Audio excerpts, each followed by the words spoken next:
I'd love for each of you to just sort of put in the chat where you're calling in from. Doesn't have to be, you know, just a geographic place. We don't have to get all, you know, existential about where you're calling in from, but just see. We've got Fresno, Needham, Cleveland, Los Angeles, Pittsburgh, Memphis. Nice. I'm calling him in Maine. Thanks. So let's, I welcome all of you from the four corners into this room of many rooms. So we're gonna talk today about value sparks, and just a little bit about me and my involvement in this project is it started with this idea, like I'm sure most of us started, of just throwing something out there, of realizing like it would be really nice to provide some sort of framing, something, an exercise for people to be able to do on their own time that is like holistic and nourishing and Pesach-y. And so we started with the great outdoors. And then we were like, well, maybe there's something in this. There was like a lot of hits. It was an opportunity to engage in content in a way that felt timely, relevant, also a way for people to do it on their own time and in their own way and with their own twist and in their own spirit. And then we started to once a week start adding more values. Hi, Erin. Hi, Eliza. I don't see you yet on screen, but welcome to the room of many rooms. And so now we're about at our 6th week, and we are doing these values explorations. And I think it's a little bit of a misnomer, like quite honestly, best practices of how to use these sparks is still up for consideration because we're so new in this project and we're just sort of creating content and speaking to people to see how they're using them. But I'm gonna just, what we're gonna do over the course of this time together is I'm gonna talk a little bit about what is a spark. I'm gonna break down a spark to sort of talk about the different components that exist within a spark. We're gonna do a little taste of a spark and then we'll open up for discussion. So I don't know about you, but I've been running from meetings nonstop. And before I sort of get into this one, I just want to invite you to close a door. This could be a metaphorical door, a physical door, an emotional door, a screen, anything that will help you to be a bit more present in this moment. And with that, I want you to just write down one intention for yourself of something you want to walk away with. And don't worry, you don't have to share it. Just a moment to think for yourself.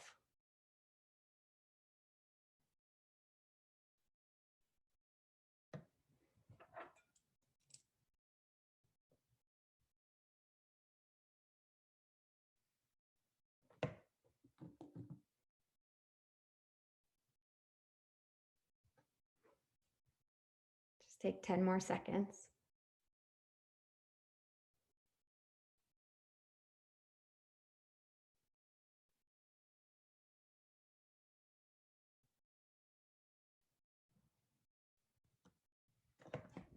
Great, thank you. I'd love for each of us to just go around, and I'm gonna call on you just for the sake of it, and share your name, even though we see it, but it's different to hear it from the person who lives the name, and share just one value. Don't go into it, a value that you are seeing surfacing during this time, okay? One value that you are seeing surface during this time. So,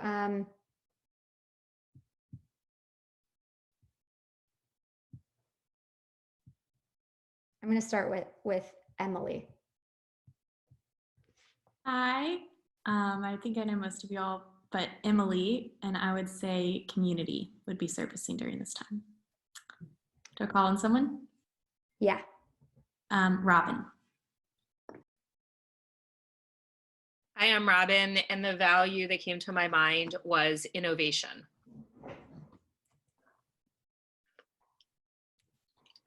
Robin, will you call on someone? Oh, I'm sorry, Stacy.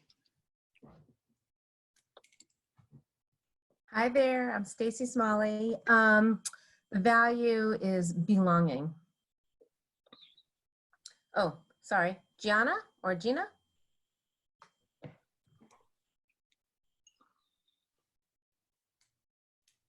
Hi, I'm Gianna Francis, and like Robin, the value that came to my mind was ingenuity. And Larry.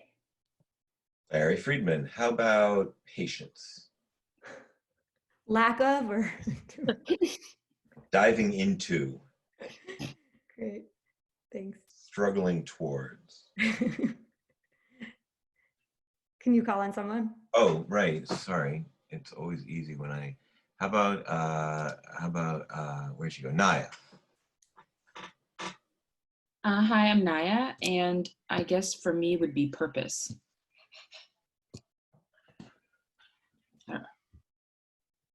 Oh, wait, I'm gonna call on someone who hasn't yet gone. Melinda. Compassion. Eliza? Yeah, hi, my name is Eliza. I would say commitment.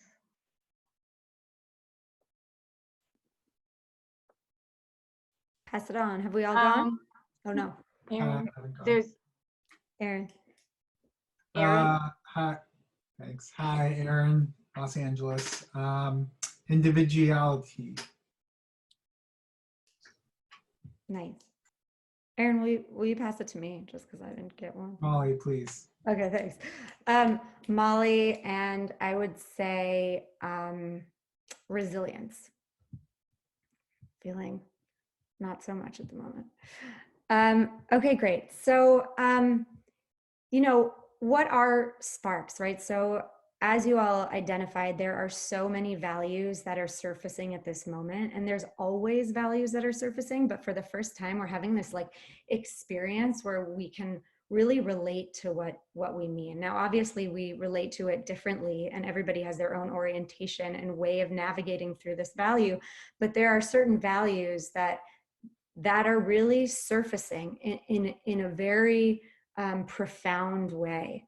And so these sparks are an opportunity to explore these relevant values. And,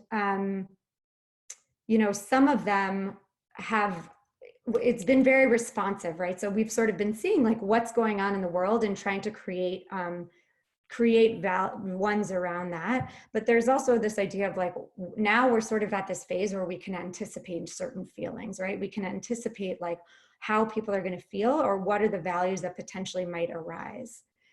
And a value spark is also the idea of moving from a thin idea to a thick expression. And I'm using very insider language because I know this is language that we all talk about in SEC. So stop me if you have any questions, but I'm just gonna assume that if you graduated from an SEC program, you know what turning a thin idea to a thick expression, you've heard those words. We still might be grappling with what in the hell does that actually mean, but at least we know, we could identify it. So move from a thin idea to a thick expression, and then interact with a value from an abstract idea to the concrete experience, right? And an example of this is if we are looking at the value of hope, right, which came out 2 weeks ago or something, there was a series of text studies in which we could engage with the idea of hope. And then there was the idea of practicing hope, which was about creating a good news collage, right? And which Robin and I had spoken actually about, or what do you hope for in this moment, right? How do you actually identify where you can see hope? And I was listening, I don't know if any of you are on being junkies, but you could just put a thumb up if you are, because I am. Am I the only one? On being junkie? Oh my goodness. Okay.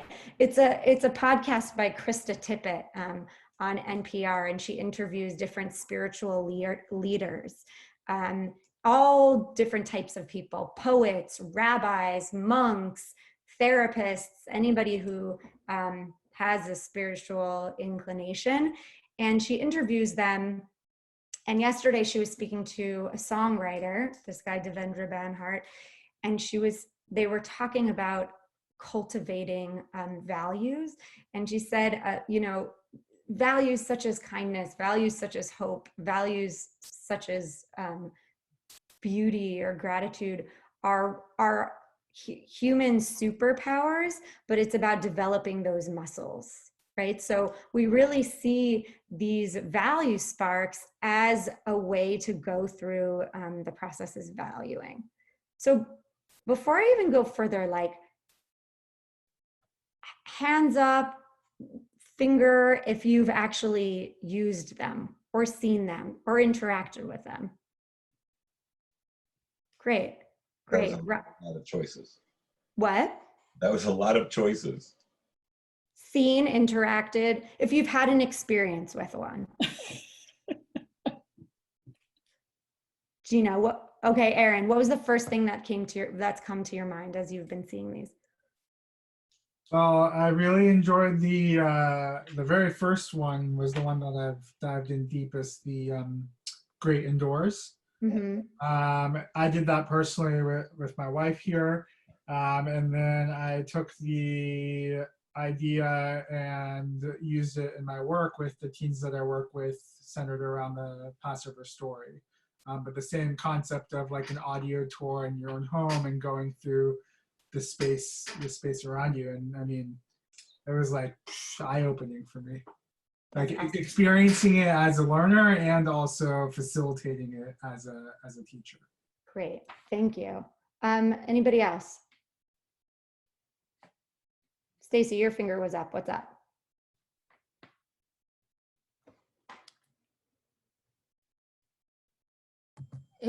I'm actually going through my notes because I'm trying to remember what we actually did. But it was with teens as well. And it was a connection. Specifically, I'm trying to remember. So get back to me. Okay, Robin. Do you want me to tell you how I've used it or my? Yeah. Yeah. So the Some Good News one, I loved how you laid out the sheet, and I used that little piece of it with both young kids and teachers, or with teachers, and then they did it with their students. And I loved the audio tour of the first one, so I did that one by myself. Those are the two that stand out. Great, thanks. So I'll just say that we're like a little bit toggling this line between like I think, Erin, what you said exactly is it's the idea of experiencing something, and then how can you take what you've experienced, take that value, and then use it with your learners, either a cut and paste sort of exercise, or like as a framing, as a way for you to then think about how's a different way in which I can deliver, right? Because as we know, we're still in America, different places in the world, but we're still stuck in our boxes. We're still stuck in our home. We're still stuck in experiences being 2D or like 3D, but only with the people in which we live, right? So it looks differently. So it's a way in which to really try and have an experience that's with this value within the constraints and confinement of this moment. So what's in a spark? So this is pretty much like what we've sort of defined that you can always count on to see within each one is the narrative with the defined conflict, right? So if we're doing community, for example, which was last week, it's like starting with this idea of like community at this point is like, I go to my roof and I clap my hands and I'm part of this community. But are you? Just because we're having the same experience, just because we're all like in it, is that what defines a community? What really are the elements and the parameters that exist within a community, right? Or hope, like how do you maintain hope? How do you have both faith and also allow yourself not to be blinded by the idea of hope? And how is hope showing up in this particular time for people? Where are they finding that hope? And what are the limits of hope? When is it just like dumb to be hopeful? Or is it dumb to be hopeful? And then 3 ways to interact with the value, right? That's where we have like both the abstract or the concrete experiences. We try to include at least 3 Jewish sources and then 1 designed resource. And the 1 designed resource is really like, take this resource as is, or we'll give you the pages document. You could tweak, you know, change this as you is, but like pretty much this can be used for you with your other audience. Okay, so we're gonna go together on a little exploration. And so I wanna just ask you to pause here. And in your chat box, you know how you have those 3 lines, sorry, not chat box, in your little window where you have the 3 lines, the 3 little dots, click on it and rename yourself. And what I want you to do is keep your first name, and in your second name, just list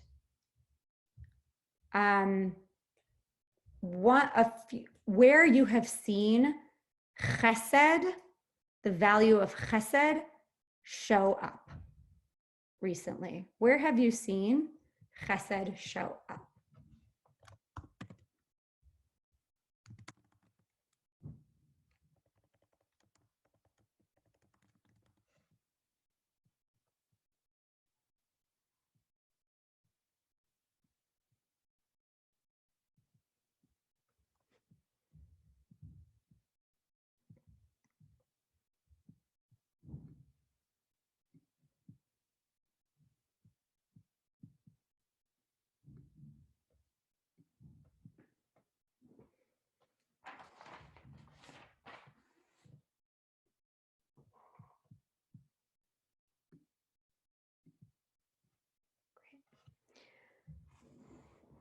So this week you haven't seen it yet, it's coming out next week, but we decided to focus on chesed.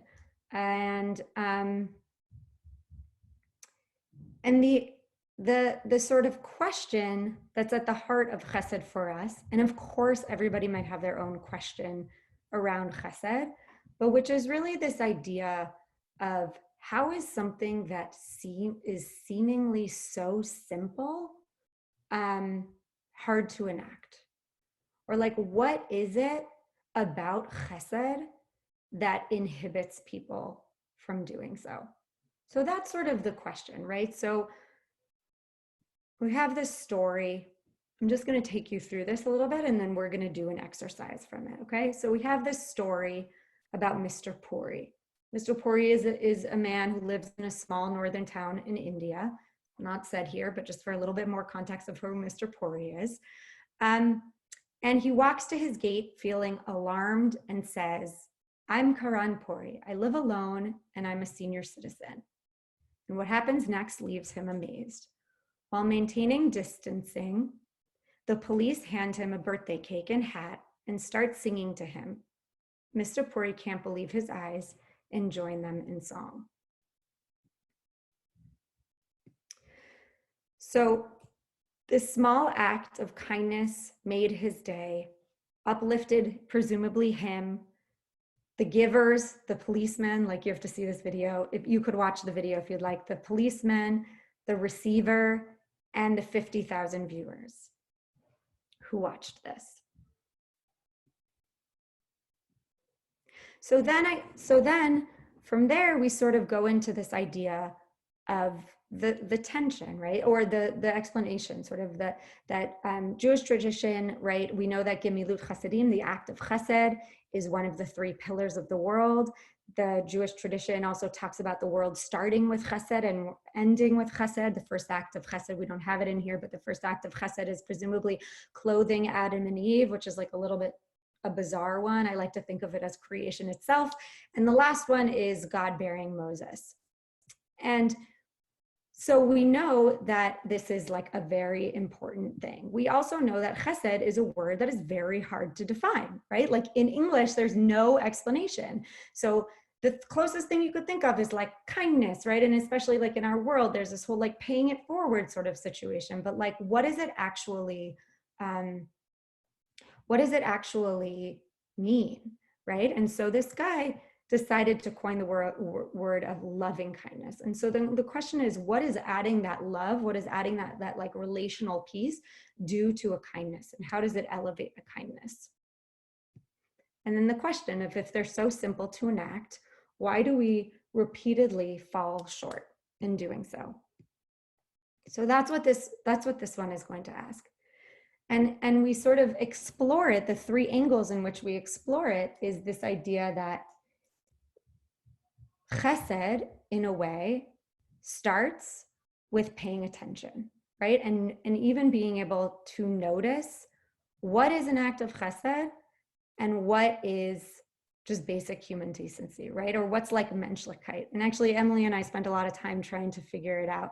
Like, I also had like a mentor moment around this with Johnny, of trying to figure out like, what is a regular, like, what's the difference between this like basic chesed act and human decency? So I'll just sort of stop there, and I ask any of you for any thoughts or responses to this.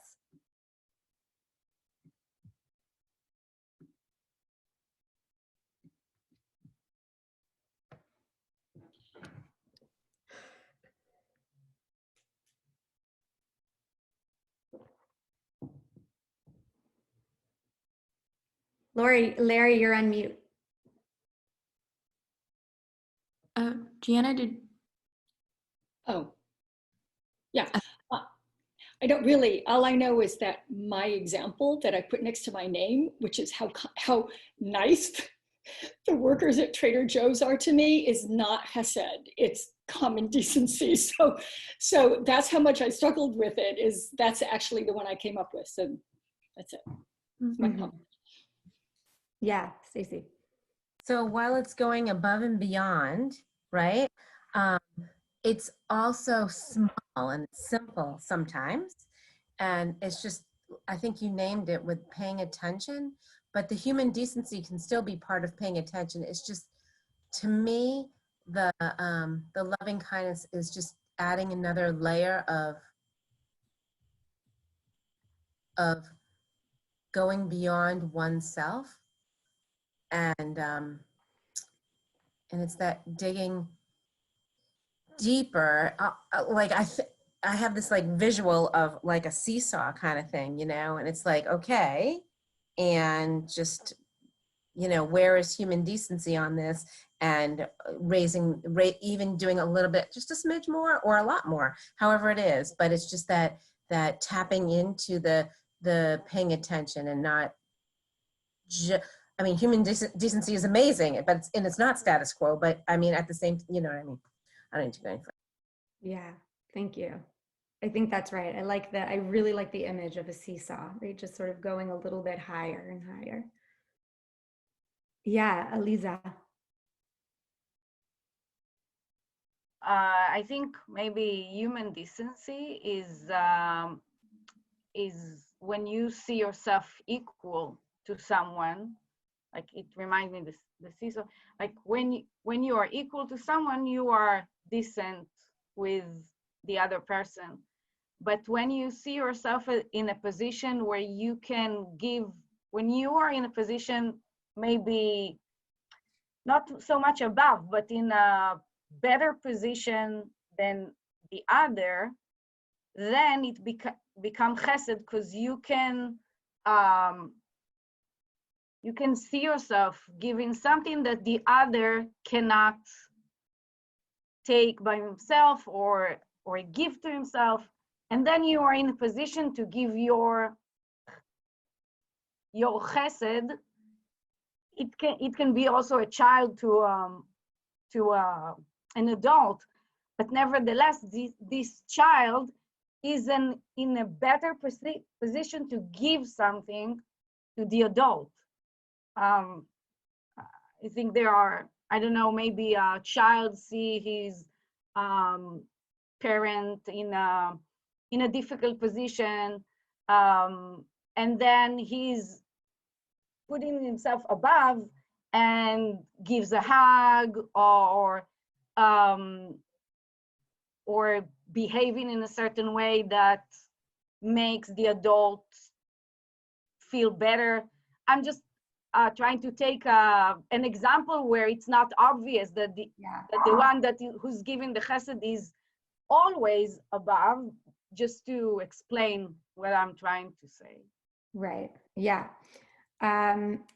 Right. And I mean, a word that is often used is like the word of abundance, or sort of giving. Now, a kid doesn't give from a place of abundance necessarily, because they don't like know, but they see a need and they respond, right? They sort of like go in the direction of the need. And also the tension that sort of rises here that we sort of get at the end is like, there's a lot of fear in doing that, right? You're really putting yourself out on a limb when you do something of chesed. And like, there's examples in the Torah that of chesed going too far and turning into shame or turning into indecency, right? And so chesed is amazing and scary.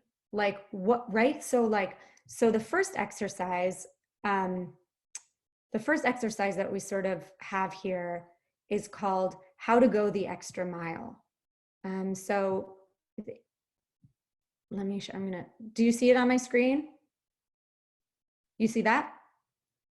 Yes. Can you exit out of the Claire Goldwater can exit? Yes. Isn't Claire always with us? Great. Okay. So how to go the extra mile. And here, what we're looking at here, and really Emily is the brains behind this one, is we were thinking like, how can you start discerning a common act from a decent act, and I would actually push that the Trader Joe's potentially is a chesed act, right? Because of the context in which we're experiencing right now. But how do you elevate a common act of goodness into an act of chesed, right? So there's these scenarios. You see a food drive outside your local grocery store. So you pick up an extra can of soup while shopping and donate it as you are leaving the store. Or you could go the extra mile and ask if there's a certain item, ask if there's volunteering opportunities, deliver groceries to those unable. Okay. This was one that we spoke about a lot before we put this in. This happens all the time on subways in New York City, back in the day when we used to ride them. Who knows if we'll ever get back on them, right? But the idea that an elderly person enters your subway train, struggling under the weight of their many groceries. So you give up your seat for the person, right? That's common decency. That's what you should do, right? And at first I actually was like, is that a chesed act? And then I was like, no, that's just like, that's like what we should. It's just that like society has eroded these like, beautiful, these ways in general, like it doesn't always happen. But, or you could go an extra mile and hold the subway door open for them when it's time for them to exit, offer to help that person carry their groceries up the subway stairs, or safely exit the station. Questions, thoughts, considerations, ideas? Gianna. I really like saying your name. Cool. It almost seems to me, especially when I look at that last one, that it's more of a continuum than a one thing and the other thing, because especially the way you wrote it there, it's like you did common decency, something that I would say holding the door open is just common decency. Maybe it's my generation. I don't know. What do you think, Larry? And then you get to Hesed. So anyway, it's a continuum. Yes, I love that for sure. The common decency is the gateway to Chesed. It's a gateway drug. Yeah, Robin. I think there's, for me, the Hesed comes when there's like an element of, maybe the word self-sacrifice. So there's like a little bit of giving of time, like standing up, like you said, that doesn't take any of your time, but helping the person carry their groceries up the staircase, or buying somebody's like I was thinking, my neighbor says to me, hey, if you're going to the store tomorrow, would you mind getting me a gallon of milk? I'll pay you back. That's common decency. But when my neighbor says we're running low on milk, and I say nothing, but I know that I'm on my way to the grocery store and I buy milk and I knock on the door and leave it, that's the chesed. So I think it's like, I hate to say there's like a monetary value because I don't think there necessarily has to be, but you're sacrificing something, time, money. I think you're I mean, yes, like I totally think that way too. So I'm gonna sort of move through this to say that, so after these, there's some questions, and then there's you do it, right? Like, how would you do that? So you pay a shiva call, and what's the common decency, and then what's the extra mile? But what you said, Robin, is kind of like we were trying to play with, like, how do you turn an everyday act into a chesed act, right? And definitely pay attention and remain present, right? And so the remaining present is the difficult piece, right? Because it's, whether it's like physically present or emotionally present or whatever, it's time consuming. And that's right. So like, as like Stephen always says, whenever he's talking about values, you have to think about them in positive tension, right? Positive, and from a place of positive intention.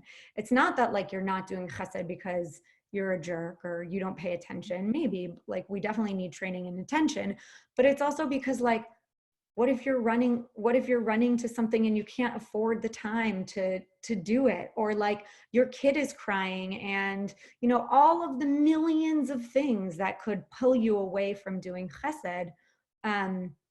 Right. And I think that Robin, that's like really real, is there is this sacrifice. There really is this giving of it's a giving of yourself, which can hurt. I would also say maybe a risk. Yes. Sometimes a risk there. Yes. Larry, what are you thinking? You're sort of sitting there with your arms folded. I feel like you've got some thoughts. Well, I'm sitting here like this because for whatever reason, it's cold here in the middle of May. I don't understand. Yeah. So I'm thinking about the awareness. If you're aware of it, doesn't it sort of obviate it being an act of chesed? Like I'm kind of like I'm sort of on the notion of like when we started off, like the difference between a ben adam and a chassid, right? So what's the difference? So ben adam is just like a mensch, a human being, like do the minimum. And I'm wondering if we're discussing what we all believe the minimums of basic human decency ought to be. A chassid doesn't know he's a chassid. He just does his thing. And so that's what I'm that's why I'm wondering about that. Like, I'm wondering where this is going. I'm always wondering where this is going. Like, are we encouraging ourselves to step it up a little bit? I don't know. Okay, so yeah. Really, all like amazing points, and totally. And yes, let's move forward. Stacy, quick thing, or? Just all I wanted to say was that's the tension, right? It's where, like, which way am I? That's it. So I think that this question around, if you think you're a chassid, are you a chassid, right? It's like, if you think you're humble, are you actually, you know, if you like say you're humble, are you actually humble? Can you see this chassid as? Yeah, okay, cool. So, you know, chesed is something, like I mentioned, that exists throughout liturgy, and there's a lot of different characters in Jewish tradition that inhabit chesed. And they do it in different ways, right?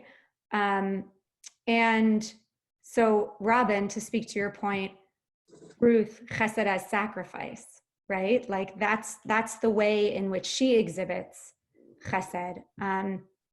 Chesed as hospitality, right? Abraham invites the people in, also puts himself in a dangerous situation, right? Washes the feet prepares these things for strangers, tents all open, lives in the desert. What? Are all of these, are these three examples, do they use, I'd have to go back and look, or do they use the word chesed in some form?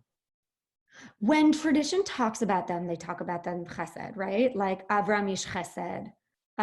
I don't know. It's an interesting question. I don't know if tradition itself, like if Avram is like, I'm an ish. I don't know. I don't No, think. but if I went back and read the text, does it go, the text itself will say chesed somewhere in there? No, I don't think it's the rabbis. Mostly all of these are examples that the rabbis have of people in tradition through chesed. Got Like it. these have been identified as examples of people who show acts of chesed. But that's a really interesting That's a really point. good question. I like It's a really good question. It's a really interesting point. Like, can you only identify, can external person or, you know, only identify a person of chesed? Robin? No, I was just thinking, like, that's a great question. Like, would Abraham consider himself a Hasid? Would Ruth? Would whatever the yellow one is? Boaz. Boaz. Yeah.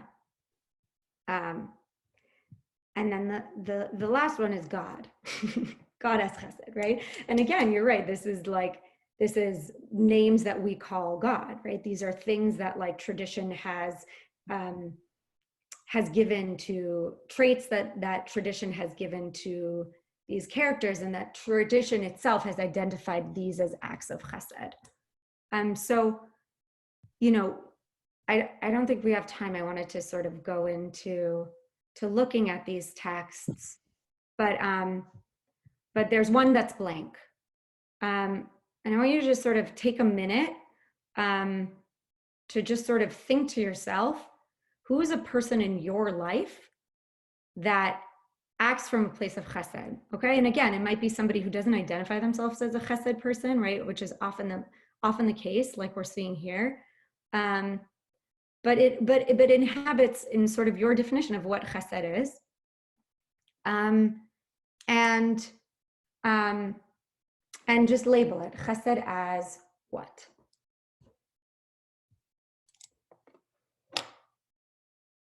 So I'm going to give you, if you want to, you could turn your video off to sort of think about this. Chesed as, and I'm going to give you 2 minutes. I'm going to put on a timer. And if you had to write a few sentences about this person, what would it say?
Fifty more seconds.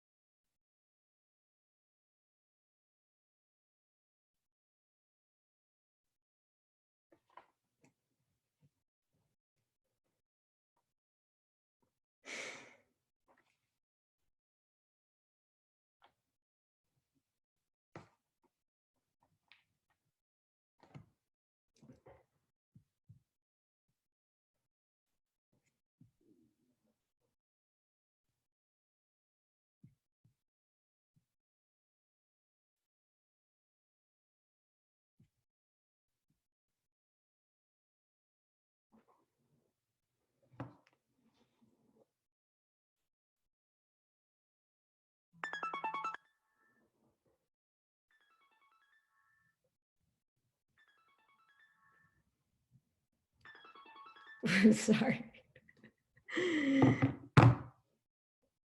Great. Does anybody want to share?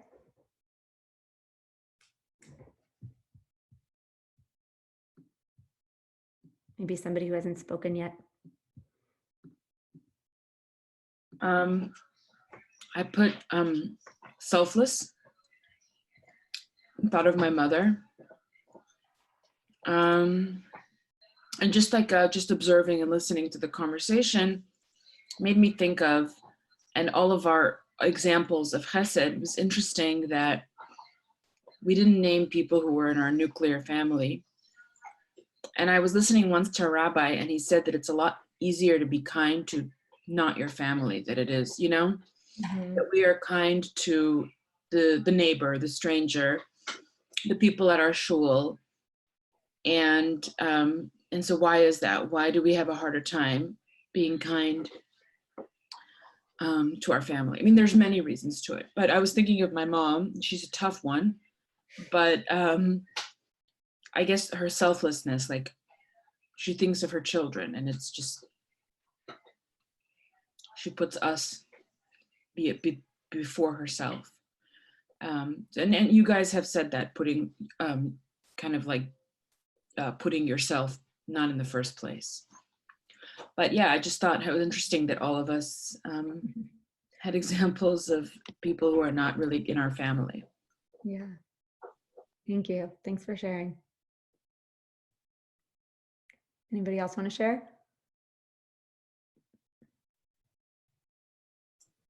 I can share. So I wrote Hesed is giving, and I thought of a friend of mine, Avi, who basically, in the words that we've described, he's, you know, always going above and beyond. And similar to what Larry was saying, like I'm having trouble distinguishing the tension between the two, the spectrum, because I feel like chesed is something that, like, performing acts of chesed should be something that we're always striving to do, like reaching that level, but we shouldn't be doing it with the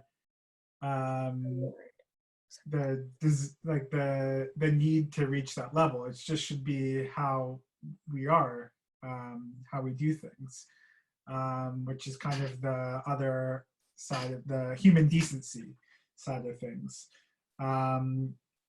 And it made me think of my friend Avi, who like embodies that nature, where it's like he doesn't need a pandemic to step up. He doesn't need, you know, he's got a busy life, he's got kids, but he, like, every time we talk or every time something's going on, he's always like, I feel like he's always going beyond what is asked of him.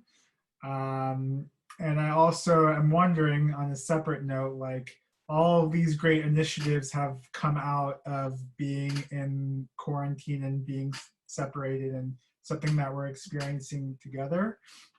And I'm hopeful that, like, once the dust settles, that these connections and these innovations and value, that's these value sparks, like, I hope that that's not something that ends when quarantine ends. And so again, with this idea of like us always trying to strive to reach the level of chesed, I hope that all the great things that have come out of quarantine, that we continue to take that inspiration and strive to reach that level and make those connections and offer free programming and offer, you know, whatever beyond this time period. Amen.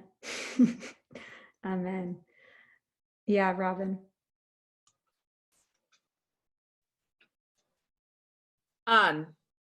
So I was thinking about altruistic kidney donors, like people who donate a kidney just because they think it's important, or it's going to save somebody's life, but they don't know who's going to get their kidney.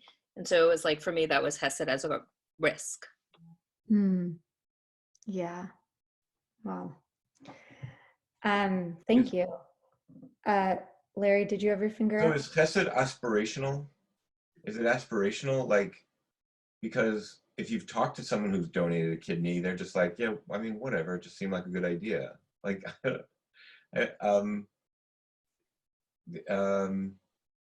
I mean, they're pleased with what the outcome, but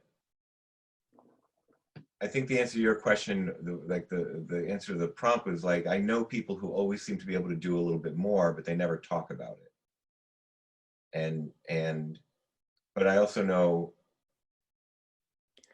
like when we were in class, like Gianna thinks that I do nice things. I don't think I do nice things at all. I just think I do my thing. So maybe it's not for me. Maybe I do something nice, who knows? But like maybe it's aspirational, like I'm always trying, which would make it why God gets to be chesed, because it's like sort of an unknowable, it's an aspirational thing. You just keep trying. Yes. Yes. And Larry, I think you must be a chassid. Larry's a I wouldn't call myself that. No, I mean, I don't know. Go ahead, sorry. No, I will just say, can you guys see now my screen? That Larry, exactly what you say is sort of how I close the thing, which is chesed is about leaping towards our highest moral potential and being opening to tripping up or stumbling along the way. And that we still do it, right? Like that we still try and leap forward because we can always do better. And just to the thing of like, that you were talking about earlier, which was like, well, shouldn't we just do this? Like, do we really have to train ourselves to do this? Like, yes. Like my feeling is like, you know, you think about like kids too, like we always just thought that like kids knew how to like act like with kindness and act with good intention, but like it's a muscle. Like I really see this as a muscle that you need to develop, and maybe the more it becomes integrated into your life, the less you think about it and the less you pay attention to it, because it's just like you embody it to the point of the people in our tradition, or the person of the kidney. You don't even think about it because you're like, that was an act of chesed. It was just like I was doing my thing.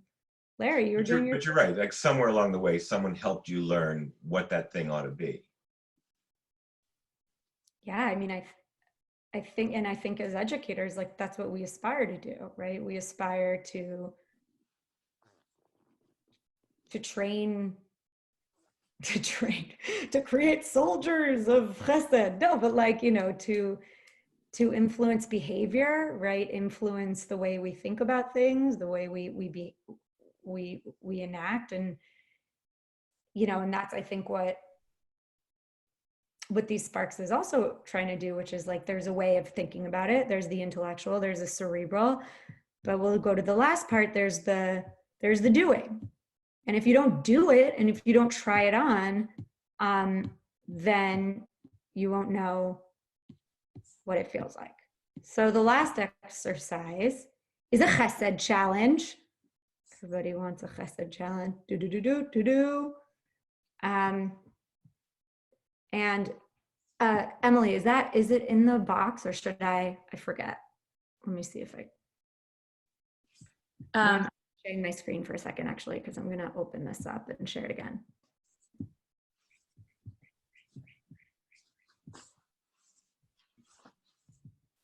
Okay, so this exercise is really a 4-part exercise, and it's about trying on chesed and trying on acting about chesed, but not only about doing the chesed, but also about reporting the chesed. Like, how did it feel? What did that feel like?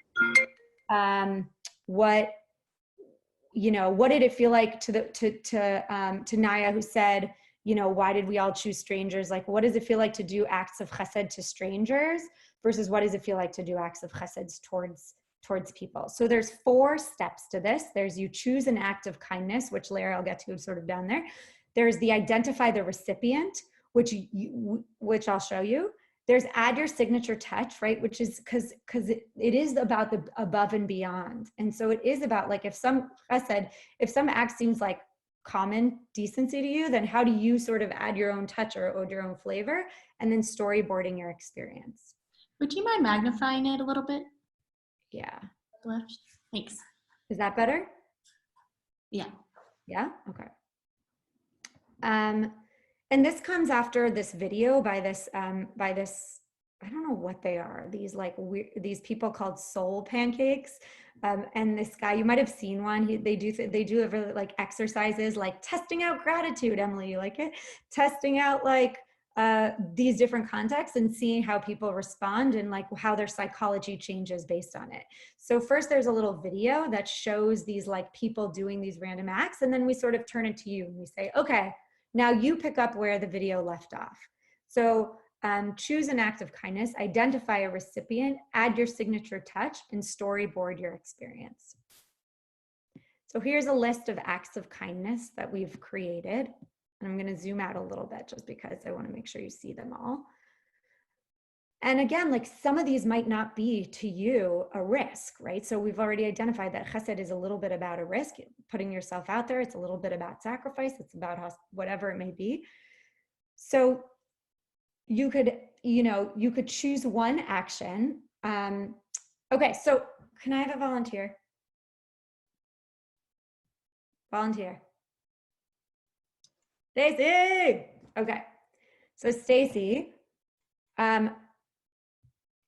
you're gonna close your eyes. I'm gonna move the mouse, and then I'm gonna count to 3, and wherever the mouse lands, that's the act of chesed that you are committing to doing. And I'm going to email all of you and you're going to report it back. Okay. Okay. So 1, 2, 3.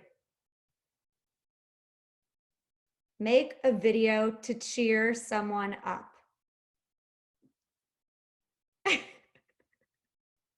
Okay.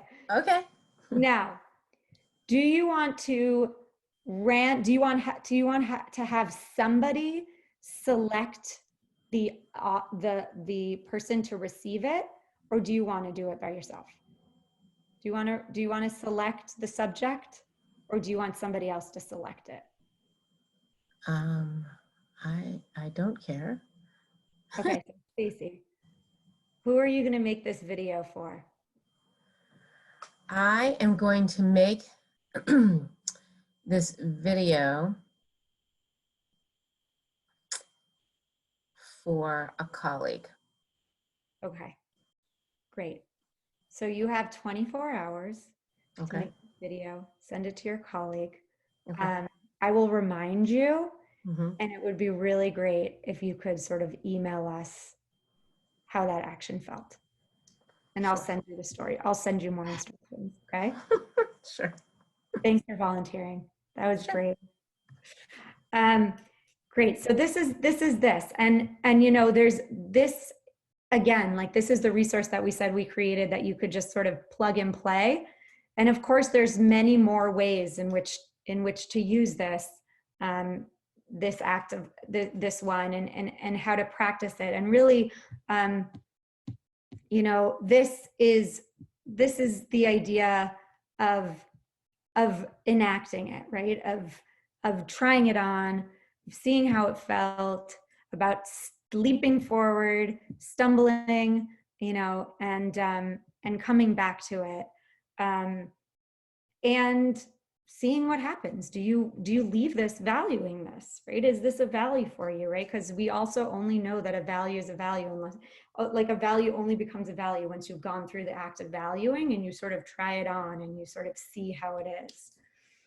And so then nobody can leave without a song by Matisyahu, because you know, he's in every Jewish program. And may we all learn to give with openness and generosity, and together may we build this world of love.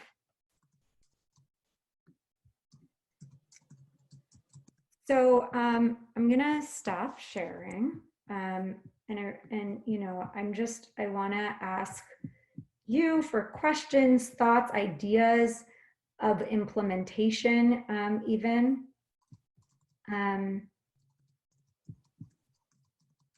Sorry, I'm trying to stop sharing my screen, but for some reason it's not.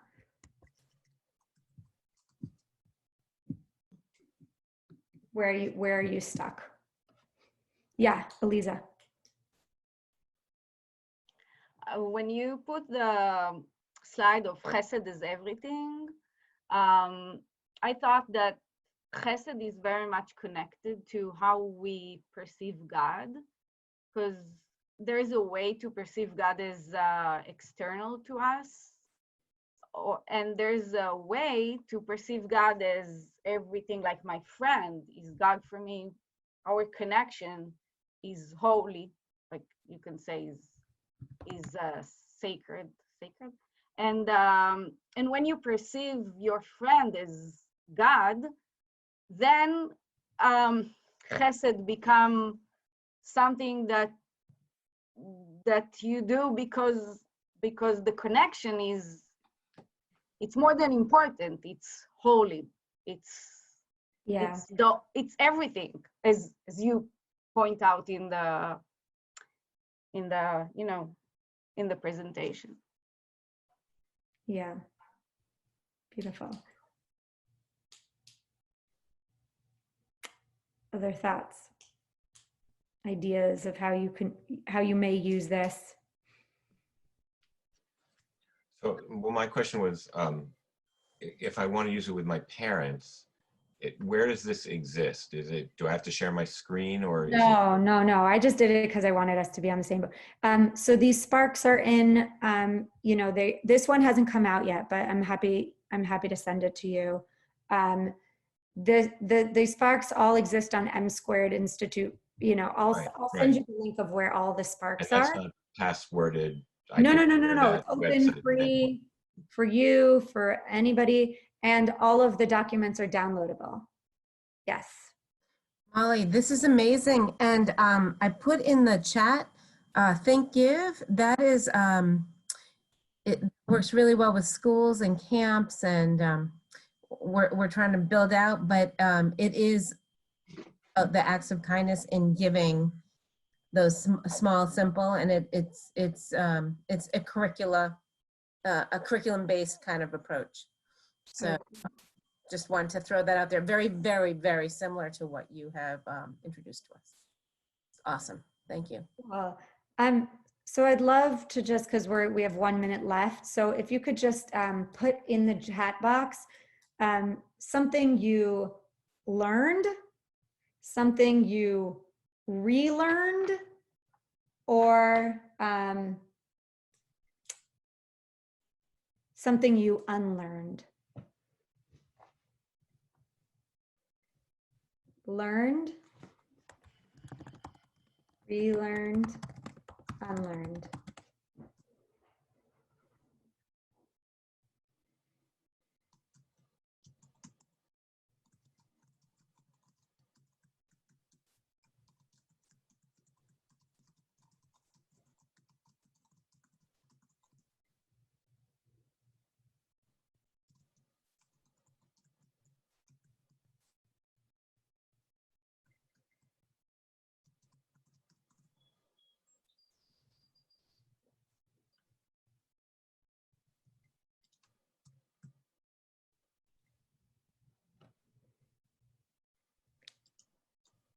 Learned chesed in Jewish text, relearned chesed is selfless, unlearned chesed can be small acts. How does love elevate an act of kindness? I think chesed must involve motion, which is a kind of risk, yes. Relearned and rethought about chesed as beyond being a decent human. Learned from your modeling. Oh, that's really kind. I now have a direction for moderating the sparks. Thanks, I have to log off. I learned a little more about chesed as something personal, not promotional. I really enjoyed everyone's take on chesed. I'll be thinking about this a lot. I affirm my understanding of thinking and thinning. Appreciate the examples of chesed. Thank you all so much. And we're going to be doing these every week with a new spark. So it's also an opportunity for you to learn with the subject and also see how you can imagine doing this with your other students. I'll be doing it sometimes, other people will be doing it other times, but it's a moment of just like appreciation. How am I doing this act of valuing, like Erin said, and then how am I able to turn my own understandings into something that I could present for my learners. So thank you very much, and Olam Chesed Yibaneh, may we build this world of love. Thank you. Molly, I have a question. Anyone who has taken these and adopted them for younger kids? I'll ask Stephen because he's been doing a lot of talking to people about them. I'm really interested, like if religious school is remote next year, or if we find ourselves like suddenly going remote, developing some thematic things that we can like more or less plug in and have ready to go. And I like, to me, these are like perfect models, but they're a little bit above some of them, like the heads of like a third grader. Yeah, totally. I'll ask Stephen and see what he says. And also I think that there's like ways of doing this that are beyond values driven, right? They're like more holiday exploration or Shabbat exploration. So right. You guys have like given a very easy framework to start with, as opposed to like, if you want to like develop the holiday ones. Right. I'll get back to you. I saw Hope as a holiday one. It was. See, they are. Chesed is because it's connected to Lag Bomer and Rabbi Akiva's students. Right. So everyone is like somewhat, and you know, rememory was because of like Yom HaZikaron. Right. I don't like explicitly name it, which may be a detriment actually. Well, by not naming it, it has more longevity. Oh my God, Larry, that's amazing.